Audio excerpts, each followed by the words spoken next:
Tonight on CFTK-TV News, the Kitimat RCMP have released their latest weekly report. BC's unemployment rate is reportedly lower than the national average, and we have an update on the shooting of a suspect in Vancouver. Northwest BC's only television news team. We are CFTK-TV News. Good evening, I'm Cale Baslett, and here's what's making the news in the Northwest and beyond for today. The weekly report of the Kitimat RCMP's most notable recent incidents during the first few days of December has been made publicly available, although this time part of the article's focus was on charitable/holiday events that the RCMP either did or will take part in, like when officers had the chance to take part in the Light Up Kitimat event, where a police vehicle was covered in Christmas lights and candy canes were handed out to residents as well. They also advertised that this Saturday they will also be holding their annual Crab the Cruiser event between 10 a.m. and 5 p.m. at Kyle's No Frills, where all the food that residents bring down and stuff into a police cruiser will be donated to charity as a way to spread Christmas cheer during the holidays for those who may need a little extra help. Today is the National Day of Remembrance and Action on Violence Against Women. This day is to commemorate 14 female students who were killed at École Polytechnique in Montreal in 1989. Reflections were held around the country, including at the Coast Mountain College campus in Prince Rupert. Organized by the North Coast Transition Society, the college held a vigil to remember those women in 1989 and the many others that have been impacted by gender-based violence. Earlier in the morning, Rio Tinto announced in a press release that they would be donating a total of $350,000 to 14 different organizations that support victims of gender-based violence throughout all of Canada. Two of the listed organizations are based in BC, the Amaneka Safe Home Society in Vanderhoof and the Tamatik Status of Women in Kitimat, and both ended up getting $25,000 in total. Rio Tinto has now participated in the 16 days of activism against gender-based violence for 5 straight years, and the company also produced a video highlighting the work that these organizations do. We are investing $25,000 to the Tamatik Status of Women. So we provide transitional housing. So right now we're offering transition house and second stage housing. We also do the HPP program, which is a rental subsidy program. We have many support and counseling programs. So we do outreach services as well as women's and children's counseling here at the office. The full video can be found on Rio Tinto's Facebook page. According to Diana Gibson, BC's Minister of Jobs, including Economic Development and Innovation, the unemployment rate in the province is reported as lower than the national average. Around the country, the unemployment rate of Canada is rated at 6.8%, while British Columbia's rate sits at 5.7%. Gibson followed up by stating that the government is working hard to deliver an economy that pays people well and reduces costs, including creating jobs in local communities to combat inflation. Since 2018, British Columbia has had the highest GDP growth among the larger provinces at a rate of 14%. While the number hasn't been revealed yet in 2024, BC attracted a record-setting amount at $117 billion in 2022 and 2023.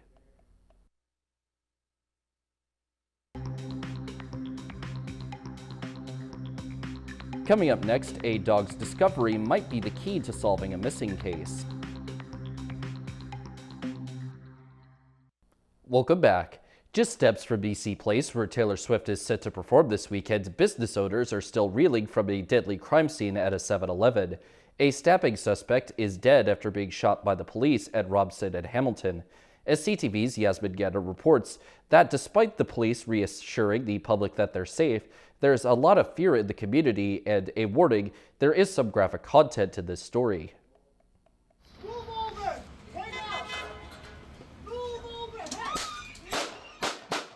Gunshots were fired at this 7-Eleven by police after a man stabbed an employee and injured another one. As soon as I heard the gunshots, I said, you know what, I'm just going to retreat back to my store. Simon's bike shop is across the street from where the chaos erupted just before noon on Wednesday. Although very scary, it's something he's become used to. They're breaking the windows, the vandalism. And there's, you can come by here on any given day and there's incidents just in this area. Right. The 7-Eleven is now closed indefinitely, the violence leaving business owners on edge. It's a challenging environment at the best of times. And when you add the complex issues of incidents such as yesterday's, it makes it even more difficult to do business here in Vancouver. This criminologist says the nature of the offenses has shifted. There's most definitely seems to be an increase in social and or public disorder, and I think a lot of people are seeing that and they're associating that with crime. Premier David Eby reacted to what he referred to as a horrific incident, speaking on the possibility of expanding on involuntary care. We're identifying other facilities across the province, and we're going to do this work to make sure that people get the care they need. It's about the safety of the whole community, but it's also about the safety of people who are struggling in this way in our streets, and the vast majority of whom are not violent. They're just sick in the streets and they need that support. It's just the latest disturbing attack in the area. Last week, a man sucker punched a stranger at a bus stop. Police made an arrest Wednesday, and in September, just blocks away, 2 people were attacked. One had his hand severed, the other was killed. I'm not sure if it's something that the government's doing or what, but I think it's getting crazier and crazier, and there's no way to control it at this point. Coming for the concert, and we're just 2 women, we don't want to be literally stabbed. You know, if there's no tangible consequences to these guys breaking and entering into the shops, then they'll keep doing it. Vancouver police tell me violent crime is down 6.6% from last year. Despite the statistics, the reality is many people here in downtown Vancouver do not feel safe. Yasmin Gantam, CTV News, Vancouver. Could the discovery of an injured and emaciated dog be the clue that helps locate a northern BC man who hasn't been seen in 7 weeks? CTV's Shannon Patterson now on why the RCMP want a DNA test done on said dog to determine if it belonged to a certain missing man. When paramedic Jim Barnes left his home in Fort St. John to go hunting on October 18th, he asked his partner Michaela Sawyer, who's also a paramedic, if she wanted to join him. So I told him, I can't end up going. And he said, I'll take the dog. When Barnes didn't return with the couple's 18-month-old red golden retriever named Murphy, Sawyer reported him missing. His truck was found along a Forest Service road near Chetwynd the next day. We worked in that area for a long time, so he knew that area very well. An extensive search turned up no sign of Barnes or Murphy. But last week, someone posted this photo of an emaciated red golden retriever they found wandering 120 kilometers away from where Barnes' truck was located. Sawyer rushed over to see it. I was like, wow, this really looks like my dog, but at the same time, this dog was battered, bruised, broken, swollen, beyond belief. So swollen. So that was really hard, and anyone who owns a red golden retriever will know 98% of them, they all look the same. Murphy wasn't tattooed or microchipped, and neither is the dog that was found. But after spending time with him, Sawyer is convinced it's Murphy. It was a combination of a lot of things, I would say, and a lot of cross-referencing of pictures. And then, again, just certain behavioral things that Murphy exhibits that are so specific to him. But police searching for Jim Barnes want proof. In a statement, Northern District RCMP said, at this time we cannot with 100% certainty say that this is in fact Murphy. While the family feels that it might be Murphy, the RCMP are looking into a DNA test to determine positively that it is Murphy. I'm not opposed to it. I think if it's an avenue that's attainable, I'll do it. The discovery of the dog prompted police to search the area where the red golden retriever was found, but there was no sign of Jim Barnes. Sawyer hopes they keep looking. Any clue is a clue worth investigating. While she waits for answers about her partner of 8 years, she's caring for an injured, traumatized dog. There's a lot that we're going to have to work through, and he is going to need a lot of help. But that's okay. He went through a hell of a time. Shannon Patterson, CTV News. BC's Minister of Children and Family Development, Grace Lohr, is stepping away from her role after being diagnosed with cancer. Over to CTV's Rob Buffum with more information. Fighting back tears, Premier David Eby shared news about colleague Grace Lohr's recent diagnosis of colorectal cancer. Her husband, Rob, and their 2 beautiful kids who just found out in the last 24 hours that their mom is quite ill. The 39-year-old mother of 2 was diagnosed late last month. She will be temporarily stepping back from her role as Minister of Children and Family Development. He is going to need some time for treatment and recovery. Lohr was re-elected to a second term in October in her Victoria Beacon Hill riding. easily beating Green Party leader Sonia Furstenau. And she was in high spirits just weeks ago at the party's first caucus meeting. It's so great to be back. I'm so grateful to the people of Victoria Beacon Hill for letting me continue this work, and really, really looking forward to getting back to it with my colleagues. Laura issued a statement noting, being an MLA and minister helping people in my community and across the province is truly an honor. I'm committed to beating this cancer and getting back to work for British Columbians as soon as I can. She added that she intends to take part in important votes in the House to ensure the stability of the NDP government. Her illness highlighting the NDP's bare majority of one seat. Perhaps provides more compelling reasons for the NDP to work something out with the Greens. We're working with other MLAs in the House to make sure that the legislature works regardless. So she can take the time she needs to get well. Laura's sudden battle with cancer, not the first for her young family. Her son Asher survived a brain tumor in 2021 when he was just 4 years old. Grace's family is one that's been through a lot. I mean, politics at the best of times is hard on families. Coquitlam Burke Mountain MLA Jody Wickens will temporarily replace Laura as Minister of Children and Family Development while she undergoes treatment and recovery. Now to a disturbing video that's making the rounds online. It shows a man running in Richmond erratically in traffic trying to open car doors. As CTV's Kevin Chirac reports, politicians are calling this another glaring example of BC's mental health and drug crisis.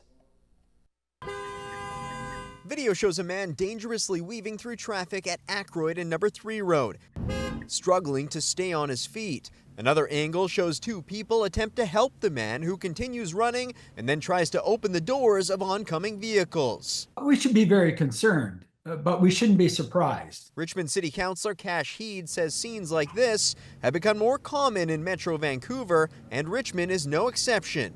You've got a crisis on our street, and it's at the street level, whether it's related to a crime issue or some type of other disorder. The fact remains there's a fear that society has of these people being in our public spaces. Police say it happened November 21st at around 6 p.m. and no one was injured. We need to get them into some type of facility. It was really sad to see the video. Steve Cooner is the recently elected BC Conservative MLA for Richmond Queensborough. His party took 3 of 4 seats in the city, campaigning largely on public safety and battling the addiction and mental health crisis. The residents of Richmond spoke very strongly that they wanted action to be taken, and you can see that in the results. The Conservatives had strong messaging against the failed decriminalization policy for drugs and had strong messaging for public safety. Prior to the election, Premier David Eby vowed to expand involuntary care for people struggling with mental illness, brain injury, and addiction. More facilities are slated to open across the province. RCMP tells CTV News there was nothing criminal in nature here, and the man was taken to hospital. For privacy reasons, they couldn't say whether he was on drugs, experiencing a mental health crisis, or if he's since been released from hospital. Kevin Chirac, CTV News, Richmond.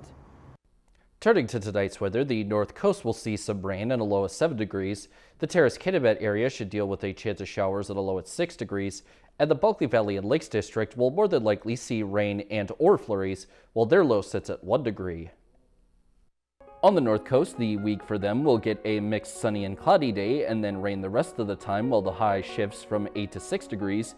In the Terrace-Kitimat area, their upcoming week will also see some mixed sun and cloud days, with rain and snow also being present as the high moves from 5 to 0 degrees. And in the Bulkley Valley and Lakes District, the next week or so might get even more sun peeking in amongst the clouds, but flurries and rain will still be around as the high bounces between 4 and -3 degrees. Checking out the highways now, visit Drive BC for the latest and up-to-date conditions, and as always, drive safe out there. On Highway 16, there is slippery sections, utility work, limited visibility, construction work, and the Usk Ferry has been shut down for the season with the cable car now in effect. Highway 37 has some limited visibility, slippery sections, compact snow, and a Kitwanka Lake rest area is closed due to flooding. Highway 37A has compact snow. There is some limited visibility on the Nishka Highway, and the Telegraph Creek Road has slippery sections as well. And this is what the roads were looking like this afternoon around the region from the View of the Province's highway cams.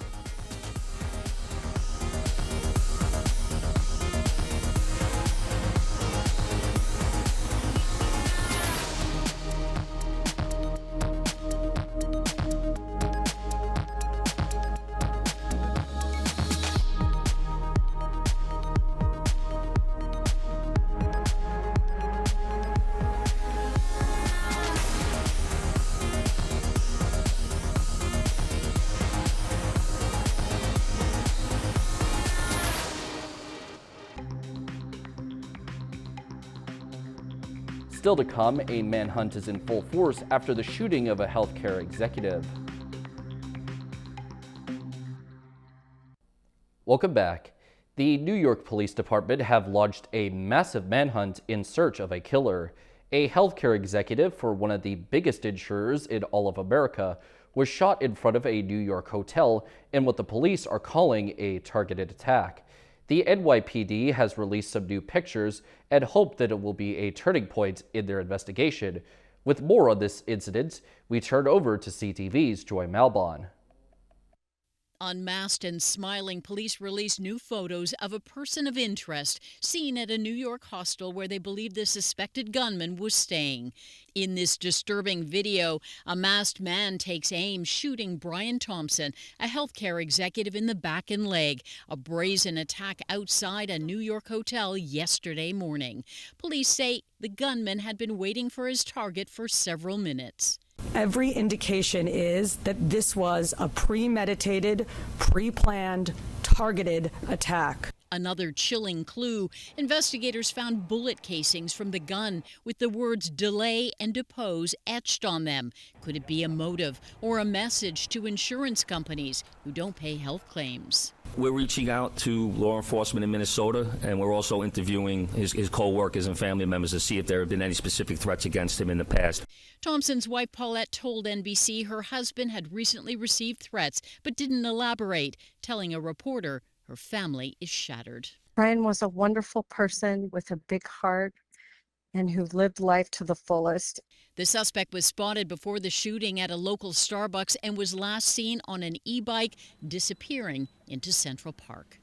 Police are hoping a network of cameras will help them catch a killer, telling New Yorkers to be on alert as their manhunt intensifies.